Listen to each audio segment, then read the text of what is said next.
देखो भैया, इस दुनिया में दो तरह की रोटियां बनती हैं। एक वो जो बहुत प्यार से गोल आकार लेकर अंगीठी के अंगारों की तपिश में पकने का इंतजार करती है, और दूसरी कुछ इस तरह दिखती है, कविता की रोटियां, जिसके लिए गोल आकार बनना एक चाहत भी है और उसके रास्ते की सबसे बड़ी रुकावट भी।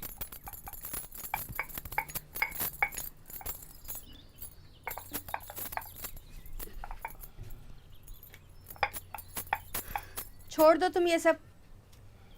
अरे तुम्हारी उम्र की थी तो घर का सारा काम अकेले संभाल रही थी, और तुम्हें देखो आधा घंटा हो गया, ये एक रोटी नहीं बनी ढंग से। अरे कर लूंगी ना माँ। अगर आपसे अच्छी रोटी बनाने लगी तो पापा का प्यार बट नहीं जाएगा। आप ही की भलाई सोच रही हूँ। बातें करवा लो तुमसे जितनी मर्जी। चलो रहने दो, मैं करती हूँ। तुम जाओ, वो 2-4 कपड़े रह गए हैं, उन्हें धो के सुखा दो। खड़ी हो और ढंग से धो लेना जरा। एक साबुन की टिकिया की किस्मत में दिन ब दिन घिस घिस कर जीना लिखा है, पर कविता के हाथों में तो ये टिकिया भी बेमौत मारी जाती है। कविता, तुम्हारे पापा 2 घंटे लाइन में लग के ये 1 बाल्टी पानी लाते हैं, और तुमने 2 कपड़ों में सारा पानी लगा दिया। कल को शादी करके जब ससुराल जाओगी ना, तो मुझे ही बातें सुननी पड़ेंगी।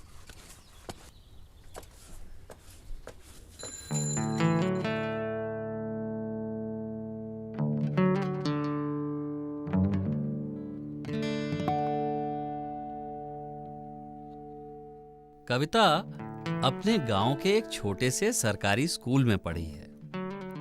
वो भी उन लाखों साधारण बच्चों में से एक है जो साल दर साल एक भीड़ की तरह आते हैं और चले जाते हैं।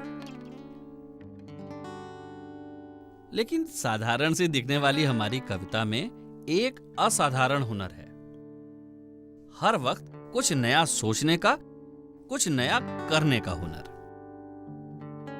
जिसका नतीजा है पापा की एक खूबसूरत डिजाइनर शेविंग किट और माँ की पूजा में आस्था का सफेद रंग। पर इस हुनर का क्या फायदा? हमारे देश में सपने देखने वालों की कोई जगह नहीं है। अब कविता को ही ले लीजिए, उसके ज्यादातर दोस्तों ने शादी कर ली और बाकी जो बची कोई ना कोई डिग्री कोर्स कर रही हैं। और कोई चारा भी तो नहीं है ना। अरे भाई, डिग्री नहीं तो लोग क्या कहेंगे और इज्जत कौन देगा? कविता चाहे कितनी भी होनहार क्यों ना हो, उसके हुनर को उन रोटियों से ही मापा जाता है जो वो बना ही नहीं सकती।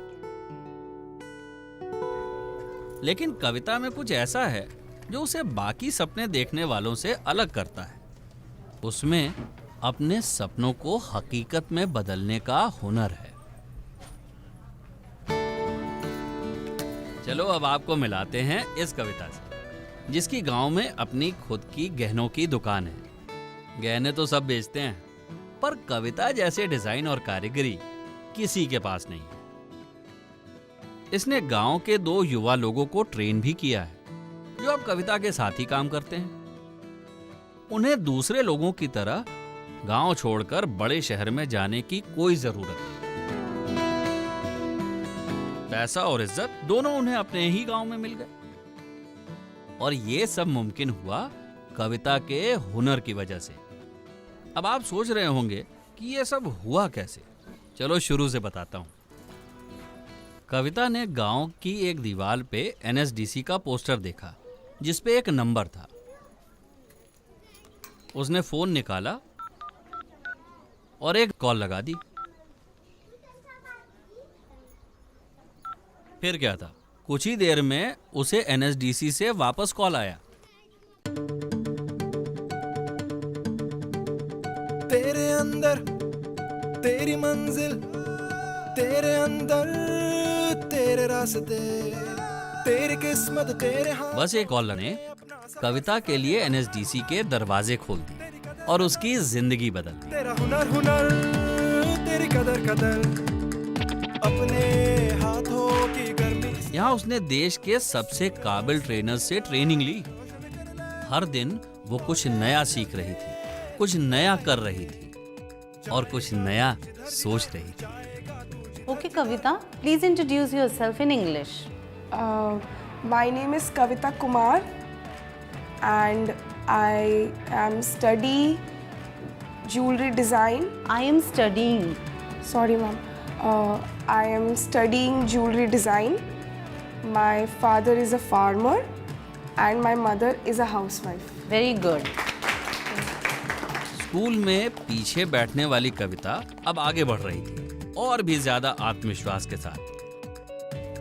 आखिरकार उसे अपने हुनर को तराशने का मौका जो मिल गया था। कविता अगर चाहती तो एनएसडीसी के सर्टिफिकेट के दम पर देश के किसी भी जाने माने गहनों के शोरूम में काम कर सकती थी, पर उसका सपना कुछ और था। उसने अपना खुद का ब्रांड बनाने की ठान ली। फिर क्या था, उसने बैंक से एक छोटा सा लोन लिया और गांव में ही एक दुकान किराए पे ले ली, उसकी खुद की पहली गहनों की दुकान।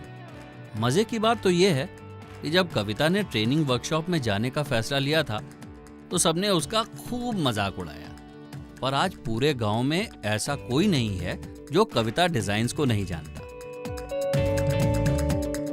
शादी हो या त्योहार, कविता के बनाए हुए शानदार गहने गांव के हर उत्सव की शोभा बढ़ाते हैं। अब कविता का हुनर उसके बिजनेस को बड़े बड़े शहरों तक ले जा रहा है। जाने माने ब्रांड कविता के डिजाइन खरीदना चाहते हैं। कल ही कविता डिजाइन्स को एक बहुत ही बड़े गहनों की दुकान से अब तक का सबसे बड़ा कॉन्ट्रैक्ट मिला है। छोटी छोटी आंखों से बड़े बड़े सपने देखने वाली कविता अब अपने परिवार की आमदनी का मुख्य हिस्सा बन गई है।